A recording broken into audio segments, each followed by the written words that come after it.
Loué soit le précieux sang de notre Seigneur Jésus-Christ. Hommage au secret de la Salette. Démarrons la première méditation tirée du message de la Salette commenté par Mélanie Calva et par son confesseur, l'abbé Combe. Mais avant, la Vierge pleure. La Vierge pleure. Les mains recouvrent son visage, cachent ses larmes, cachent son visage triste. Voici des pensées et affections sur la passion de Jésus-Christ, tirées de ce livre pour tous les jours de l'année, tirées des divines écritures et des saints pères, par le révérend père Gâté-en-Marie de Bergame, des frères mineurs capucins, dont l'imprimatur date de 1926. Jour 3, voici le jour 339. La mère de Jésus au pied de la croix. Les Juifs ayant fini de torturer Jésus-Christ par tant de supplices et d'opprobre, une nouvelle douleur s'offre à lui, la plus cruelle que toutes les autres. C'est la vue de sa très sainte mère qui est là, debout, en face de la croix. Il n'est pas possible de comprendre ce que souffre Jésus, en apercevant Marie au pied de sa croix, si l'on ne comprend ce que souffre Marie à la vue de son Fils crucifié. Elle aime Jésus plus que toutes les mères ne peuvent aimer. Elle souffre dans son âme tout ce qu'il souffre dans son corps, et de plus, par l'union de leur cœur, tout ce qu'il souffre dans le sien. Aussi, en pénétrant les douleurs immenses de sa mère, les regards de Jésus apportent-ils au cœur de ce divin Fils une douleur plus immense que celles qui l'ont précédé. Leurs yeux se rencontrent. Ici, mon âme, arrête-toi, partage tes regards. Observe le Fils, puis observe la mère. Quelle douleur pour celle-ci de voir en de pareilles douleurs le fruit béni de ses entrailles, Jésus. Quelle douleur pour Jésus de voir en de telles douleurs sa bien-aimée, sa mère immaculée Marie. Jésus devient la croix et la douleur de Marie. Marie est la croix et la douleur de Jésus. Ici, ne cherchons pas seulement des motifs d'attendrissement, et demandons-nous quelle est la cause de douleur de ce Fils et de cette mère. Ne cherchons pas seulement des motifs d'attendrissement. Ce sont nos péchés. Puisqu'ils ont causé la passion de Jésus, ils causent aussi celle de sa mère. Plût à Dieu qu'il n'en fût pas ainsi. Mais c'est trop vrai. Ma foi m'oblige à en faire l'aveu. Toutes les plaies de votre corps, ô Jésus, et toutes les plaies de votre âme, ô Marie, ont été ouvertes à mon occasion et par ma faute. Qui donc plus que moi devrait se sentir pénétré de regret et de compassion en vous voyant? Malgré cela, très infortuné et très misérable, je médite vos peines en restant sec et froid, comme si j'étais une statue de bois ou de plâtre. Ô mon âme, comment peux-tu être dur au point de ne pas compatir aux douleurs de l'homme Dieu et de sa mère? Ô Marie, Mère de miséricorde, je m'adresse à vous et j'implore votre protection très clémente, désirant obtenir par elle la grâce de devenir votre digne enfant par la contrition et l'horreur de mes péchés. Juxta crucem tecum stare, et me tibi sociare in planctu desidero. La bienheureuse Vierge a offert ses douleurs au Père éternel, en le priant de rendre efficace pour moi celle de son Fils. Je me recommanderai donc à elle, pour obtenir d'être rendu digne de jouir du fruit de ses mérites. Tiré du secret de Mélanie, l'abbé Combe propose en deuxième partie de son ouvrage le secret médité. La Sainte Vierge, en donnant ce secret, voulait incontestablement qu'il fût vénéré et médité. C'était l'unique moyen de lui faire porter des fruits de salut. Le complot du silence et de la calomnie en décida autrement. Hâtons-nous de réparer cet outrage en recevant avec docilité ce suprême enseignement. Aucun sujet n'est d'un aussi plus haut intérêt pour la génération présente, mais ce n'est pas le désir de satisfaire une vaine curiosité qui m'anime à commenter, surtout verset par verset, ce grave document. C'est une pensée de foi. Je voudrais montrer la providence toujours plus attentive pour la Sainte Église à mesure que grandit l'épreuve. Menus enim iacula fierunt que previdentur, et nos tolerabilius mundi mala succipimus si contra ec per prescientiae clipeum munimur, dit saint Grégoire le Pape. Chers auditeurs et chères auditrices, avant de poursuivre, le principe de la chaîne Apocalypsis n'est pas de faire de l'audimat. Je rappelle que les curiosités n'ont rien à faire ici. Ce n'est pas le nombre de vues qui compte, c'est le nombre de conversions. Je n'ai aucune autorité, je suis un pénitent, un pécheur, repentant, qui fait pénitence. Cependant, j'avais donné pour but à cette chaîne de ne pas nourrir la curiosité, qui est toujours malsaine. Que les curieux donc s'en aillent. Pour rappel, la très sainte Vierge Marie est apparue et s'est adressée à Mélanie. Mélanie qui était non instruite, qui ne parlait que très peu de mots de français. Elle ne comprenait pas au début. La très sainte Vierge Marie a dû comprendre a dû comprendre que Mélanie ne comprenait pas le français. C'est pour ça qu'elle lui a traduit dans son patois ce qu'elle avait à dire. Mais néanmoins, le secret était divulgué en français. Elle lui a été donnée, révélée en français. C'est un miracle de compréhension de la part de Mélanie qui lui a été donné. Ce miracle de compréhension n'a pas seulement saisi donc son intelligence, son intellect, mais elle a saisi aussi toute sa mémoire. Puisque quand elle a retranscrit le secret, Mélanie, elle l'a fait d'une traite, sans faute. Et exactement le même. Et elle a dû rajouter des choses parce que c'était nécessaire, mais elle n'a rien inventé. C'est donc un miracle, ce message. C'est un miracle, ce secret. En soi, c'est un miracle. Un miracle qui nous a été révélé, redonné, qu'il a été diffusé. Comme le dit un frère dans la foi,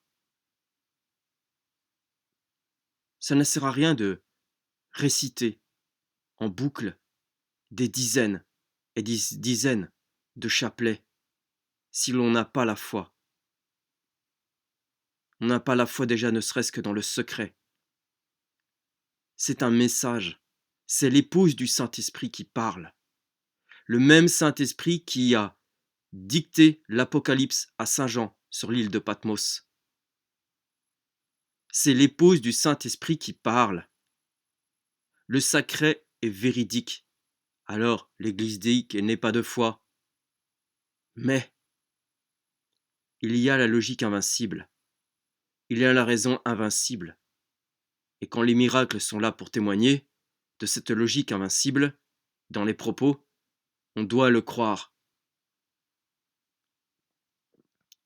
On n'est pas condamné si on ne le croit pas. Mais on passe à côté de l'essentiel. Je poursuis.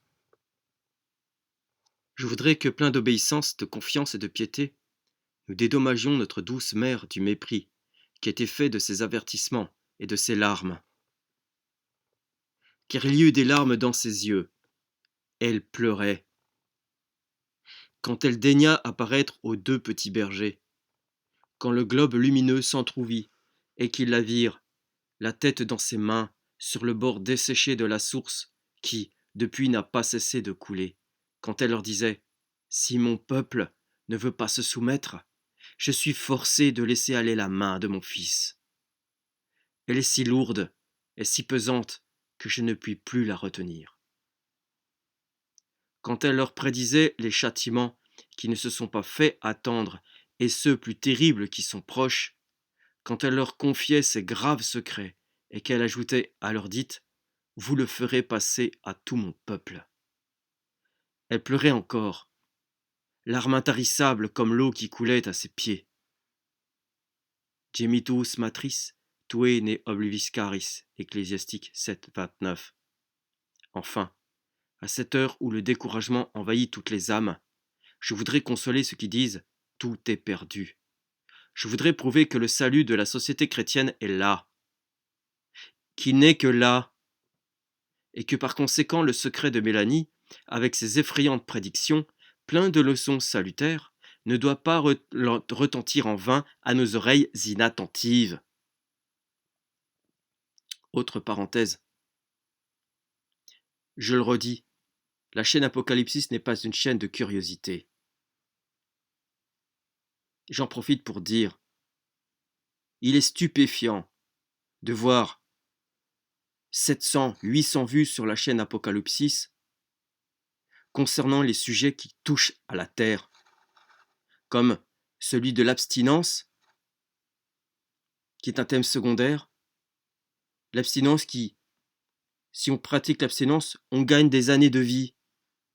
Mais enfin, et il y a 800 vues pour ça. Et il n'y a que 20 vues sur une vidéo du Père Balmès qui parle de l'attention qu'on doit avoir à ce qu'on écoute et ce qu'on dit. 20 vues seulement sur une chose qui est essentielle. Et 800 sur quelque chose qui est secondaire. J'entends saisir votre intelligence et votre volonté, chers auditeurs, auditrices, sur ce sujet. Que cherchez-vous ? À vivre des années supplémentaires sur cette terre ? À vivre des années dans cette vallée de larmes ? C'est ça qui vous intéresse ? Je poursuis.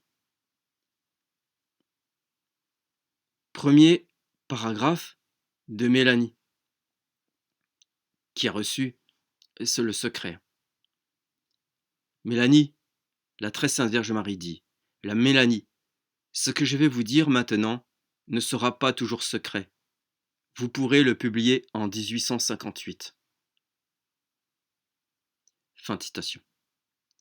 La Sainte Vierge commence par présenter à son peuple son ambassadrice. Elle la nomme, elle l'accrédite personnellement, elle l'investit, elle, Mélanie, elle seule du mandat difficile, redoutable, de publier le secret qu'elle va lui donner. Elle agit différemment avec Maximin.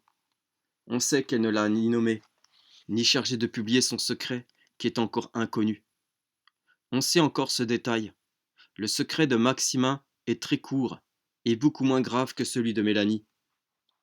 Pie IX communiqua les deux secrets à quelques cardinaux.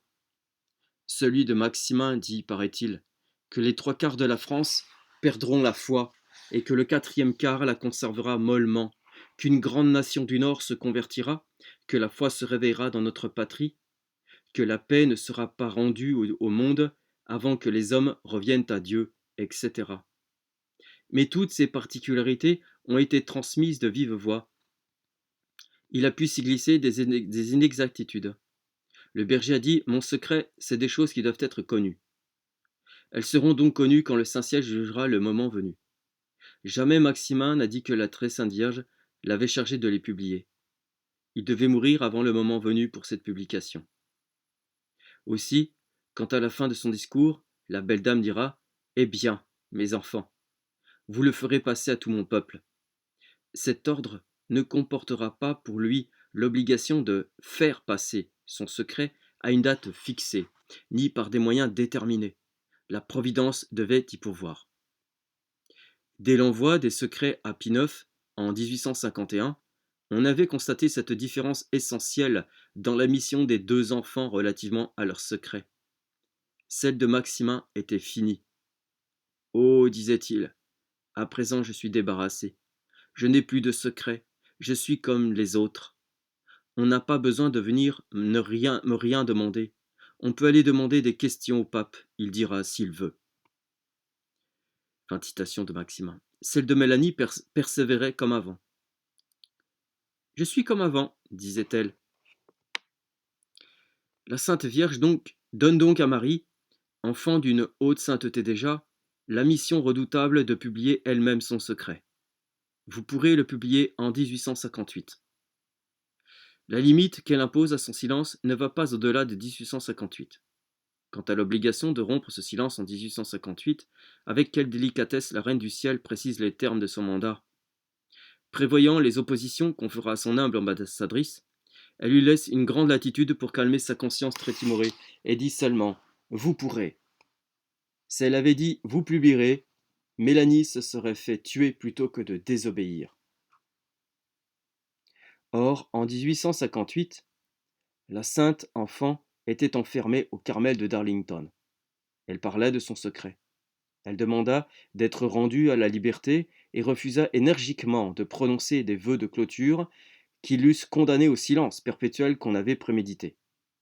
Après 20 mois d'instance, elle put sortir, et Pie IX, en la relevant de ses vœux provisoires, lui dit de rester dans le monde, à cause de sa mission. Elle lutta aussitôt pour obéir à sa reine, car la peur du scandale, qui n'avait pas retenu la Vierge très prudente, dans l'énoncé de ses reproches, souleva contre son obéissante missionnaire une tempête affreuse. Elle dut bien vite reprendre le chemin de l'exil, quitta Marseille pour Céphalonie et Corfou, puis vint à Castelmare d'Istabia, près de Naples. Les princes de l'Église d'Italie jugèrent d'une question déjà livrée depuis 1851 à la sagesse de Pie IX, ne devait plus être discutée, contrariée par les opposants de la France, et donnèrent l'imprimatur en pleine connaissance de cause, c'est-à-dire après s'être assuré du consentement de Rome, comme le déclarera solennellement Monseigneur de Lecce dans une lettre en date du 5 janvier 1880. Avant la publication du secret, le discours public, la règle et le secret avaient été examinés à Rome pendant 4 mois, et rien n'avait été relevé contre la doctrine de l'Église catholique. Mais comme Mélanie disait au cardinal Ferrieri, préfet de la Sacrée Congrégation des évêques et réguliers, que pour mieux obéir à la très sainte Vierge, elle avait l'intention de publier le divin message, afin que tous reviennent à Dieu, si nous voulons éviter les châtiments annoncés. Avez-vous de bonnes épaules lui demanda son éminence. Les Français surtout vont vous tomber dessus. Fin de citation. Avec l'aide de Dieu, répondit-elle, j'aime mieux craindre Dieu que les hommes. Extrait numéro 2, paragraphe numéro 2 du secret de la Salette. Citation de la très sainte Vierge.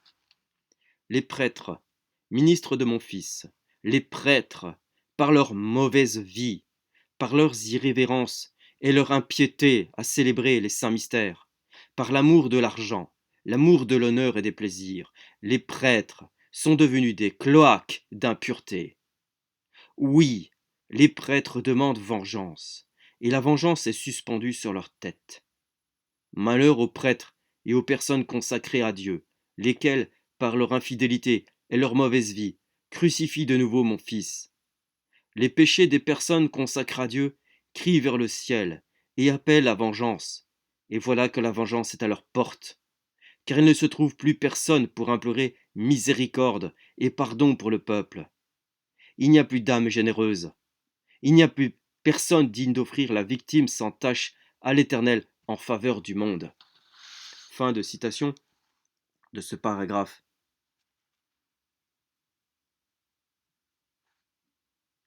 Comme nous l'avons dit, comme l'abbé Combe l'a dit, rien n'avait été relevé contre la doctrine de l'Église catholique dans ce secret. Si rien n'est contre la doctrine de l'Église catholique, c'est plus que de la logique invincible à adhérer au secret. C'est vraiment, il faut y mettre sa foi. On doit l'engager. Avant de récriminer a priori contre ces plaintes de la Vierge très pure, nous devons attentivement en peser les termes. Secretum Dei intentos debet facere non adversos, dit saint Augustin. La reine de l'Église se plaint amèrement des prêtres et des personnes consacrées à Dieu, qui mènent une vie mondaine, et elle les menace à plusieurs reprises de la vengeance divine. Évidemment, elle parle d'une partie des personnes consacrées à Dieu et non de la totalité. Or, qu'il y ait de mauvais prêtres et que toujours il y en ait eu depuis Judas, Arius, Luther, etc., et que les péchés des personnes consacrées à Dieu attirent sur ces personnes et sur le monde le courroux céleste, ce sont des vérités bien tristes, mais qu'on ne peut nier. Le contraire serait incompréhensible. Ce n'est pas du reste la première fois que le ciel adresse ses reproches au clergé et aux communautés. Nous en trouvons de semblables dans les lettres de sainte Catherine de Sienne, dans les écrits de sainte Hildegarde, de sainte Brigitte, de Marie d'Agreda, de la bienheureuse Marguerite Alacoque, de la vénérable Anne-Maria Taïdi, etc. Observons, deuxièmement, que le mot impiété ne dit pas nécessairement outrage positif contre Dieu. La reine du clergé semble plutôt nous reprocher notre insuffisante piété dans la célébration des saints mystères. Défaut bien répréhensible dans une action qui demande une si grande union à Dieu, une si parfaite pureté de cœur, que souvent on a ouï dire à saint Vincent de Paul, « Si je n'étais pas prêtre, jamais je ne pourrais me résoudre à le devenir, m'en estimant très indigne. » Que saint François d'Assise refusa pour ce motif de se laisser ordonner prêtre, que des hommes comme saint Cyprien, saint Athanase, saint Martin, saint Grégoire de Nazianze, saint Jean Chrysostome, etc., prirent la fuite pour échapper aux sollicitations pressantes du peuple et du clergé, que saint Augustin se plaignit qu'on l'eût consacré en quelque sorte malgré lui. Vis mihi facta es merito peccatorum merum. Et que saint Thomas, enfin saint Thomas d'Aquin, parlant en théologien, dit sacerdotes perfecti in virtute esse debent. Ils doivent avoir la perfection, la vertu de perfection, être plein de vertu de perfection, les prêtres, dit saint Thomas. Si donc nous récriminons contre ces plaintes de la très sainte Vierge, nous montrerions par là que nous n'entendons rien à la grandeur infinie de Dieu, d'où résulterait le peu d'estime que nous avons de notre très haute et très sublime vocation et notre indulgence pour nos faiblesses. Remarquons en troisième lieu que ces expressions hyperboliques, citation, il ne se trouve plus personne pour implorer miséricorde et pardon pour le peuple, il n'y a plus d'âme généreuse, etc. Fin de citation, sont du style de la sainte écriture. Quand Dieu se plaint des pécheurs, des aveugles, des endurcis, souvent il généralise. Citation, tous ont déchu, disait David. Il n'y a plus un seul homme qui fasse le bien. Omnes declinaverunt simul iniles facti sunt, nanisque facet bonum indusque ad unum. Voulait-il dire que de son temps, tous sans exception étaient des prévaricateurs? Certainement non, car il y a toujours eu des saints dans le monde. Et quand saint Paul répétait les mêmes paroles, Épître aux Romains, chapitre 3, versets 10, 11, 12, combien de saints n'y avait-il pas parmi ces chrétiens de la primitive Église? Mais l'horreur de Dieu pour le péché est si grande que parfois il semble un instant se détourner avec dégoût de l'humanité tout entière, comme un père affligé par plusieurs de ses enfants, non par tous, se plaindra de n'avoir du côté de sa famille que des sujets de peine. Ces expressions hyperboliques, qui ont soulevé une fureur aveugle de beaucoup d'entre nous contre le secret, n'ont donc pas un sens plus absolu que les textes cités de David et de saint Paul, ni que tant d'autres semblables. Non est qui intelligat, nemo est qui recogitet corde, nemo est justus, etc. Elles sont une preuve de plus de la divinité du secret, car si l'humble fille n'eût reproduit les expressions mêmes de la Sainte Vierge, ce n'est pas ainsi qu'elle aurait rédigé le message.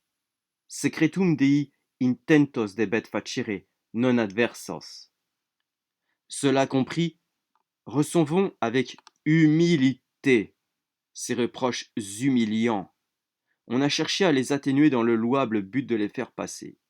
Il n'est pas permis d'atténuer les paroles de la Sainte Vierge, sous prétexte de les faire passer.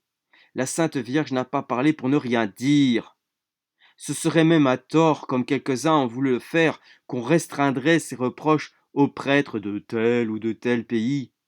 Les paroles de Marie s'adressent à tous. Vous le ferez passer à tout mon peuple, dit-elle. C'est à ceux qu'elle regarde d'en profiter.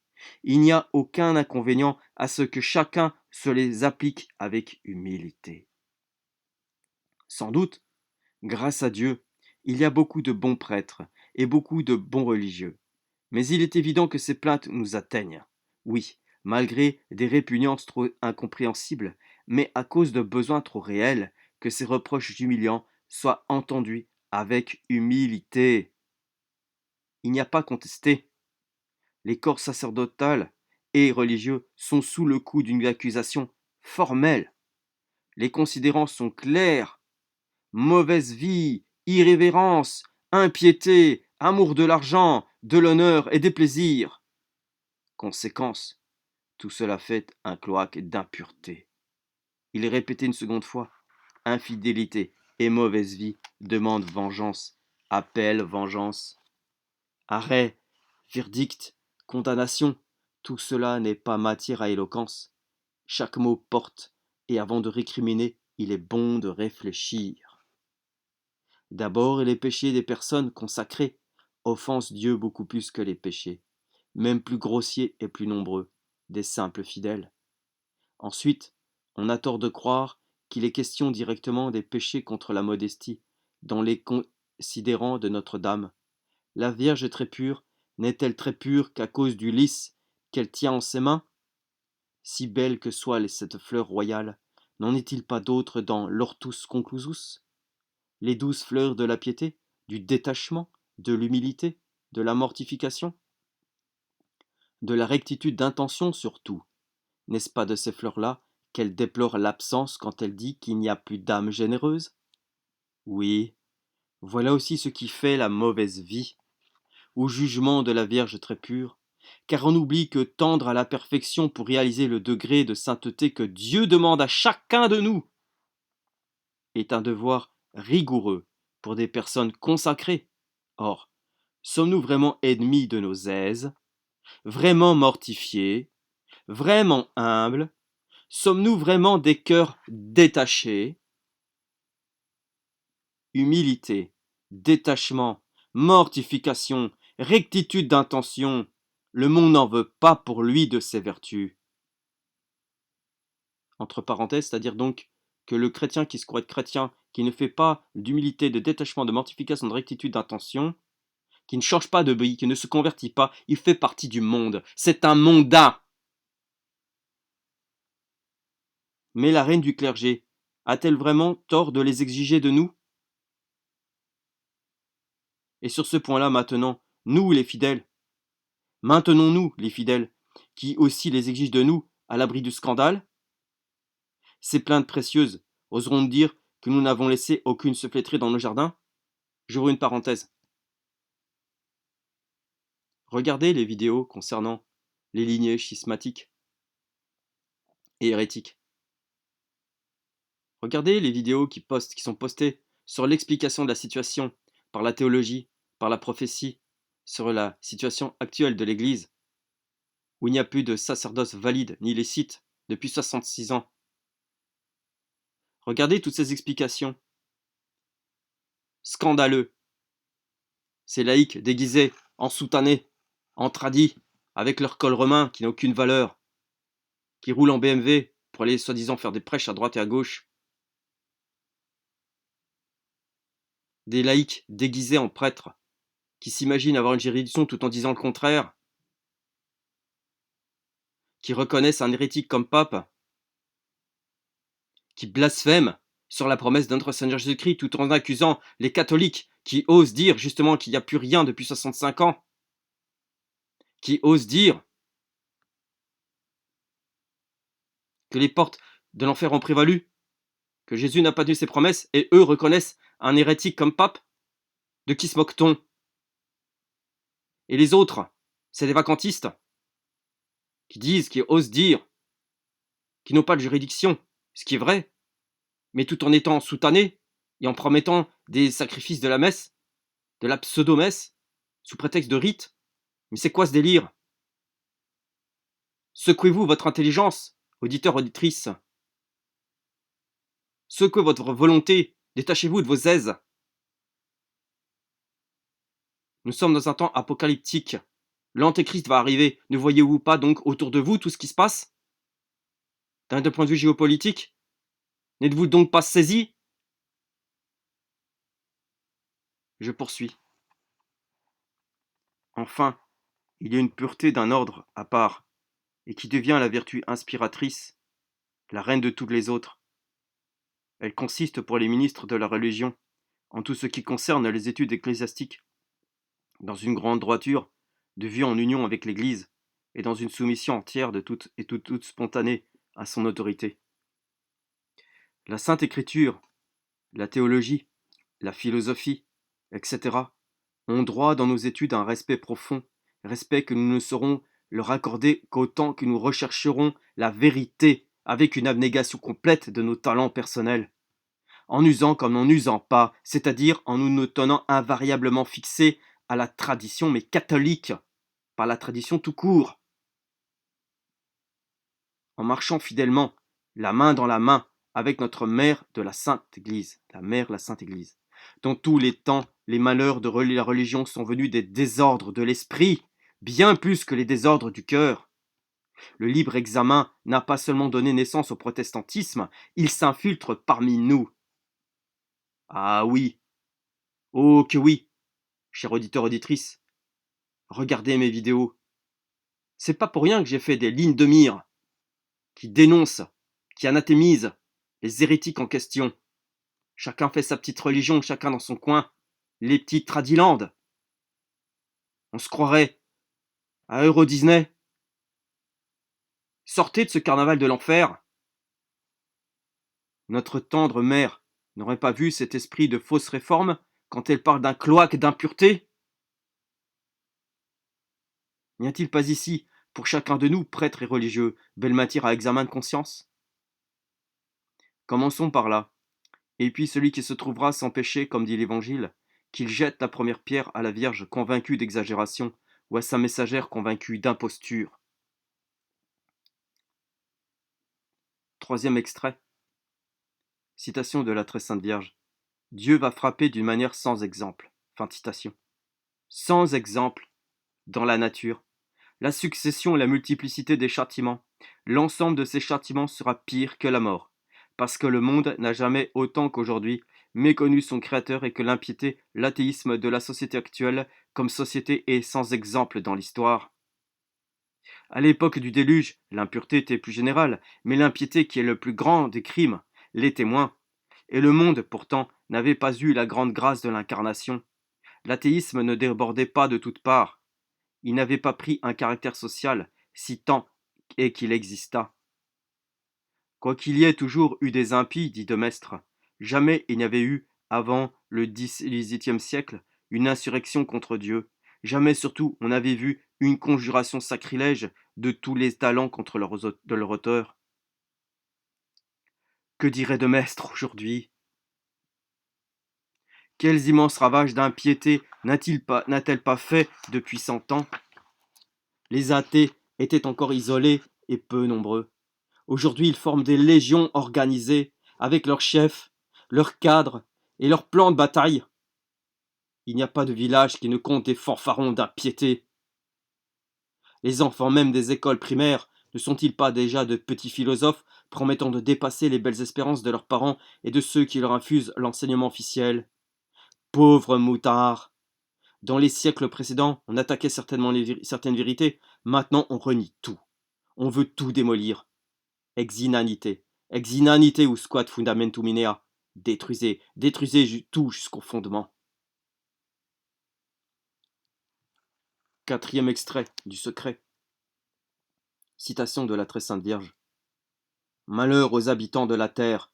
Dieu va épuiser sa colère, et personne ne pourra se soustraire à tant de mots réunis. Ces citations de la très sainte Vierge, c'est la citation du Saint-Esprit qui parle. C'est son épouse, la très sainte Vierge au Saint-Esprit. C'est le Saint-Esprit aussi qui parle. La colère de Dieu en soi est inépuisable, mais les ressources de la nature ne le sont pas. Toute la nature dont l'homme a abusé et dont il blasphème, l'auteur se retournera contre l'homme. Quincunctis deliquimus in conctis ferimur, ut impleatur quod dicitur, et pugnabit cum illo orbis terrarum contra insensatos. La Sainte Vierge ne dit pas malheur à tous les habitants de la terre. Cependant, elle ajoute que personne ne pourra se soustraire à tant de mots réunis. Personne ne pourra se soustraire à tant de mots réunis. Car il faut les souffrances des justes pour apaiser la justice divine. Malheur aux habitants de la terre, dont les 9/10, 20 siècles après l'incarnation, seront encore, et par leur faute, privés de la vraie foi. C'est le cas aujourd'hui. Plus rien n'est enseigné de la vraie foi. Il n'y a que des sectes. Et dont l'unique 10e qui la possède devrait être et n'est pas, par ses vertus, la lumière du monde. En parlant d'une manière si générale, la Sainte Vierge se plaint que beaucoup de catholiques, au lieu de favoriser la diffusion de la pure doctrine évangélique, en entravent les progrès. La main de Dieu s'appesantira sur eux lourdement, car ils sont cause que les infidèles et les schismatiques blasphèment son Fils et son Église. C'est exactement ce qui se passe aujourd'hui. Si une race d'impies déclarés, qui s'acharne à la destruction de toute religion, a pu prendre naissance dans les nations chrétiennes et se multiplie avec une extraordinaire rapidité, n'est-ce pas un peu leur faute? Les 11/12 de ces catholiques, du moins en France, ne pratiquent point. Les 11/12 à cette époque des catholiques, au moins en France, ne pratiquent point. Comment serait-il à la consolation de Dieu? Comment serait-il la consolation de Dieu? 11/12 ne peuvent pas être la consolation qui ne pratiquent plus la foi catholique, ne peuvent pas être la consolation de Dieu. Consolabitur Deus in sanctis suis. Est-il bien consolé par ce 12e qui fait encore ses Pâques? Qui donc ignore que presque tous vivent le reste de l'année dans le péché, j'allais dire aujourd'hui dans l'hérésie, dans le schisme, dans l'erreur, dans l'aveuglement? Hélas, l'affaiblissement de la vie chrétienne est tel que les meilleurs ne font pas cette réflexion. Le mal est si profond qu'on ne sent plus son mal. Les meilleurs parmi les meilleurs sont-ils détachés du monde? Songent-ils à renoncer à un plaisir qui ne soit pas un délassement nécessaire? Ils vous répondent avec assurance que Dieu ne commande pas qu'on se fasse souffrir. Ce n'est pas pour les chrétiens d'aujourd'hui que notre Seigneur a dit: si quelqu'un veut me suivre, il faut qu'il se renonce et qu'il prenne sur lui sa croix.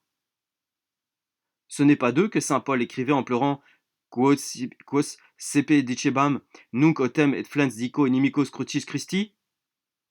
Ces fils d'Adam ne veulent pas souffrir. Nous parlons de détachement du monde. Savent-ils seulement se priver d'un plaisir qui peut être coupable?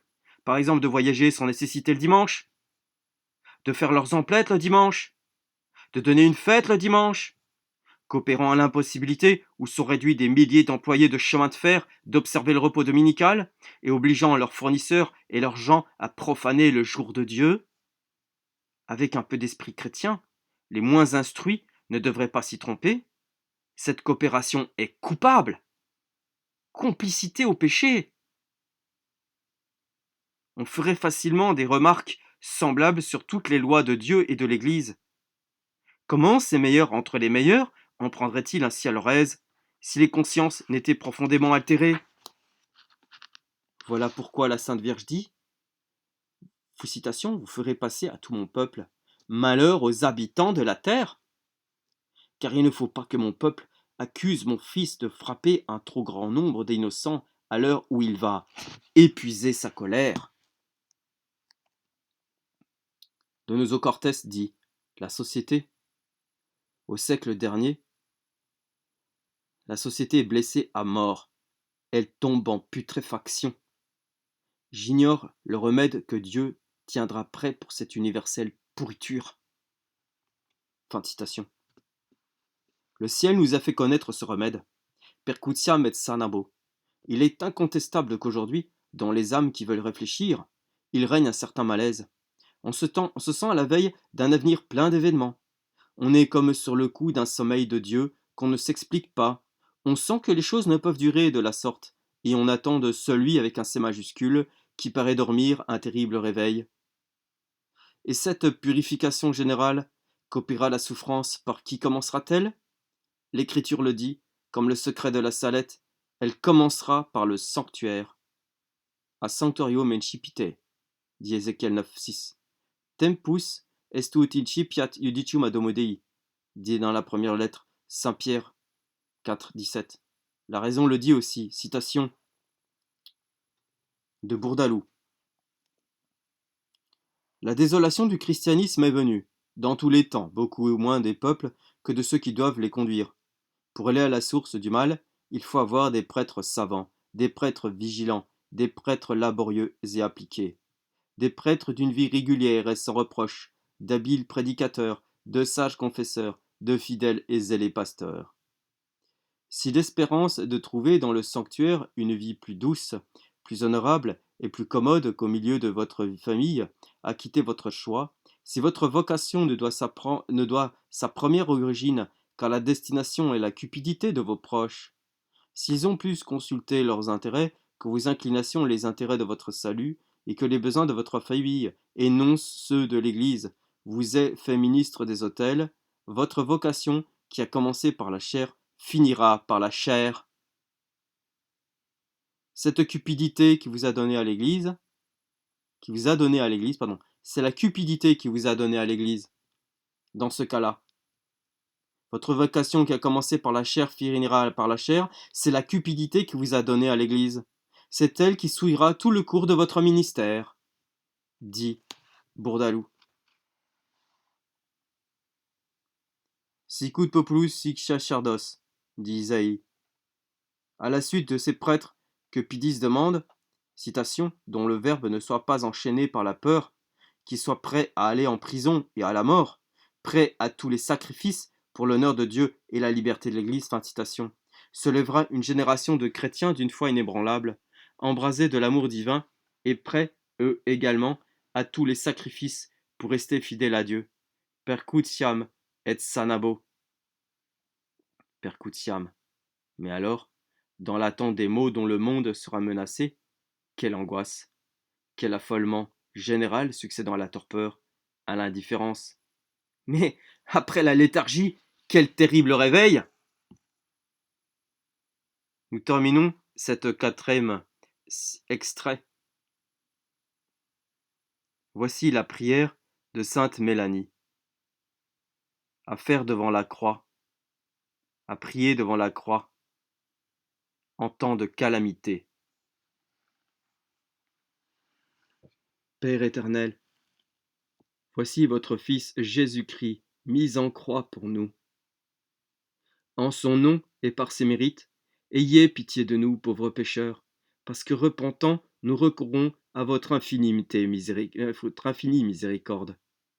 Laissez-vous toucher, ayez pitié de nous qui sommes son héritage.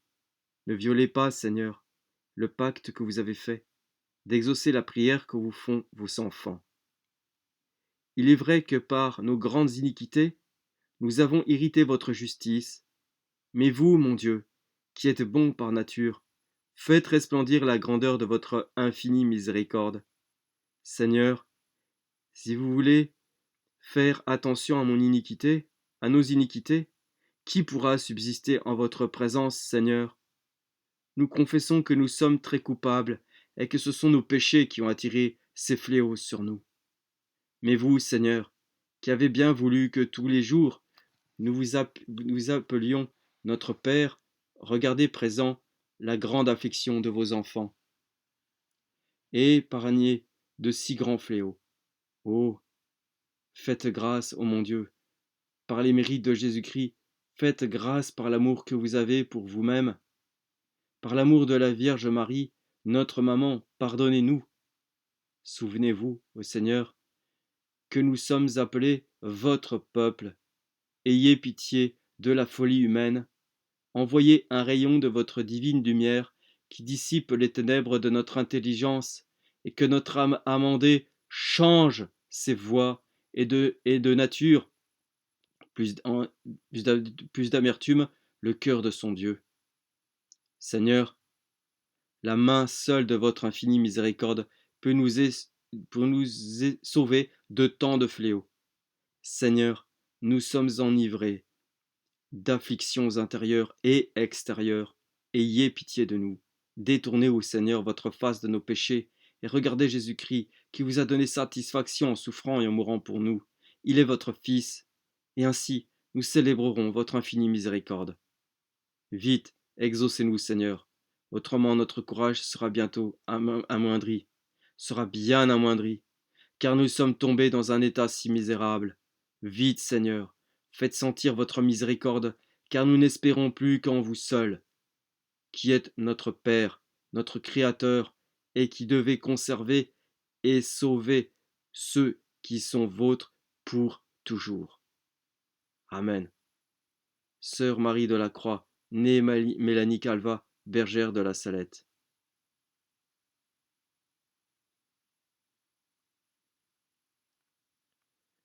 Bien volontiers, j'enrichis cette dévote prière de la pieuse Mélanie Calva de 40 jours d'indulgence chaque fois qu'on voudra bien la réciter.